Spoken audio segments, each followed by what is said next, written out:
So your bags are packed, you're all set to come to the US, but you don't know about these 5 problems that can happen to you over here. And I'm here to help you with a solution. Number 1, the CBP, the Custom Border Protection Forces, can search any of your devices at any time they want. So just because you have a valid visa doesn't mean that you get entry.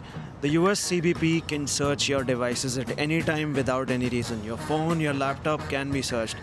But the thing that they always say is that if you have nothing to hide, you have nothing to fear.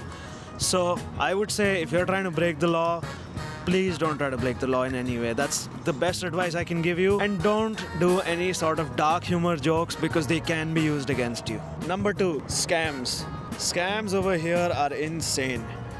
You might get a lot of text messages where they're like, you haven't paid your loan, you haven't paid toll for a car that you rented. Please be very careful.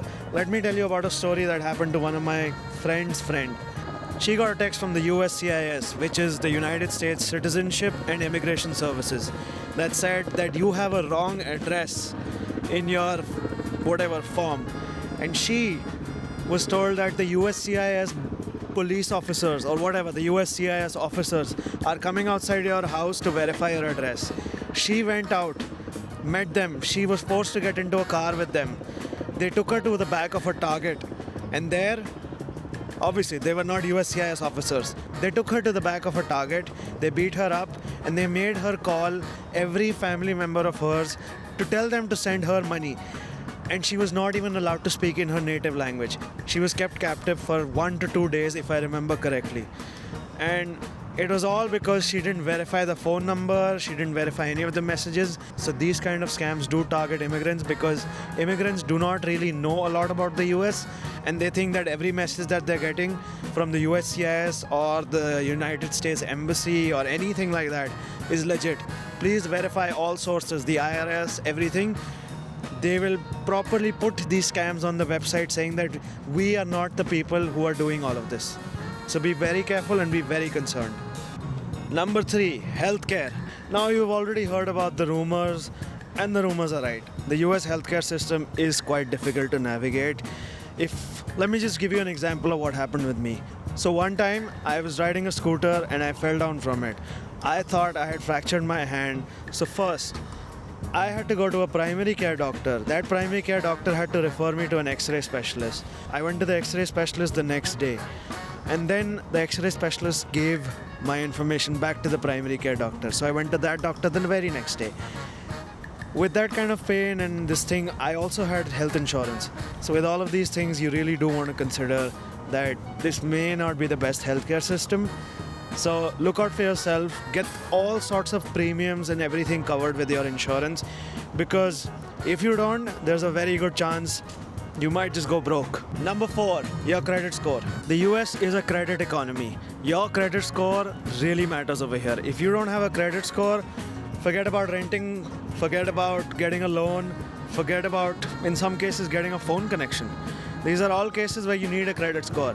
So the minute you land, if you have a job, if you don't have a job, there's no chance you can get a social security number. But the way to get a social security number is to get a job. Even if it's an on-campus job or you have an actual job, get that and apply for a credit card as soon as you can. I'm putting my link for a credit card you can get. It's very important for you to build your credit history because that's going to help you get a lot of better things. And if you use your credit card smartly, there's a very good chance of you getting free flights, free gift cards, everything like that. So be wise with your credit card. Number 5, English is not the only language barrier. The American language is not only English. It's a lot of phrases that they use that a lot of people don't get.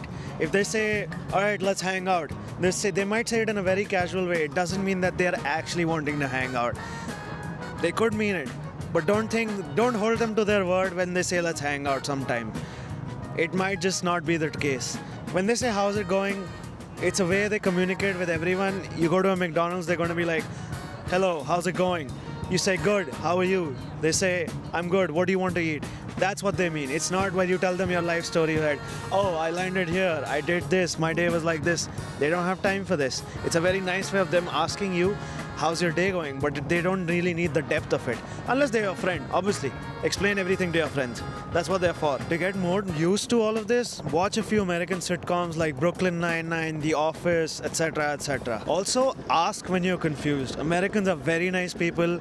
You can ask them, sorry, I didn't understand what you meant. With that being said, welcome to the land of opportunities. This is a very good place if you want to grow your career, you want to really put yourself out there, get maximum exposure, you will enjoy yourself here. And educate yourself on the law over here, and you'll have a very good time. Thank you so much for watching. Have a nice day. Please like, share, subscribe, and I hope to see you in the next video.